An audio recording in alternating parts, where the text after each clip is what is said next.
కార్తీక మాసం చివరికి రాగానే తెలుగువారికి పోలికథ గుర్తుకు వస్తుంది. కార్తీక మాసంలో వెలిగించే దీపం అందించే శుభాలను, పవిత్ర హృదయంతో శివుణ్ణి కార్తీకంలో ఆరాధిస్తే లభించే పుణ్యం ఎలా ఉంటుందో మనకి పోలి స్వర్గానికి వెళ్లే ఘట్టం వివరిస్తుంది.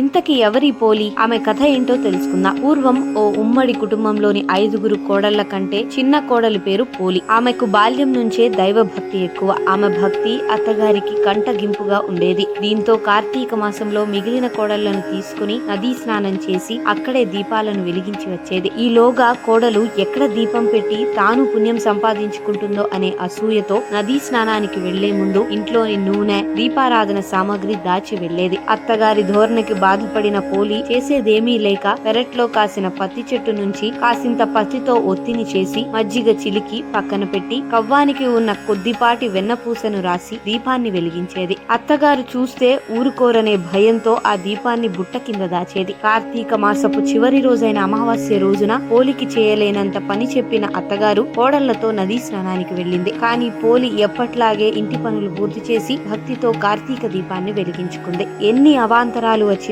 పరమేశ్వరుణ్ణి ఆరాధిస్తున్న పోలిని చూసిన దేవతలు కరుణతో ఆమె జీవించి ఉండగానే స్వర్గానికి తీసుకెళ్లేందుకు బంగారు విమానంతో ఆమె ఇంటికి దేవతలంతా వస్తారు. ఇది చూసిన ఆమె అత్తగారు తోటి కోడళ్లు అది తమ భక్తి ప్రభావమే అనుకునేసరికి అందులో పోలి ఎక్కి కూర్చోవడంతో ఆమెకు మోక్షం దక్కకుండా చేయాలని ఎగరబోతున్న విమానం నుంచి ఆమె కాళ్లు పట్టి లాగబోగా విమానంలోని దేవదూతలు పోలికి మాత్రమే స్వర్గానికి చేరుకునే అర్హత ఉందని, ఎవరికైతే నిష్కలమైన మనసు ఉందో వారికి మాత్రమే స్వర్గానికి అనుమతి లభిస్తుందని చెప్పారు. నాడు నిష్కల్మషమైన భక్తితో మోక్షాన్ని పొందిన పోలి కథను కార్తీక మాసం చివరి రోజున తెలుగునాట మహిళలంతా గుర్తు చేసుకుంటారు. ఈ రోజున పోలిని తలుచుకుంటూ ఉదయాన్నే అరటి దొప్పలలో వత్తులను వెలిగించి నీటిలో వదులుతారు. కార్తీక మాసంలో ఏ రోజు దీపాన్ని వెలిగించలేకపోయినా కూడా ఈ రోజున 30 వత్తులను వెలిగించి నీటిలో వదిలితే మాసమంతా దీపారాధన చేసిన పుణ్యం వస్తుందని చెబుతారు. వీలైతే ఈ రోజున బ్రాహ్మణులకు దీపాన్ని, స్వయం పాకాన్ని దానం చేస్తుంటారు. భగవంతుని ఆరాధనలో భక్తి ముఖ్యం తప్ప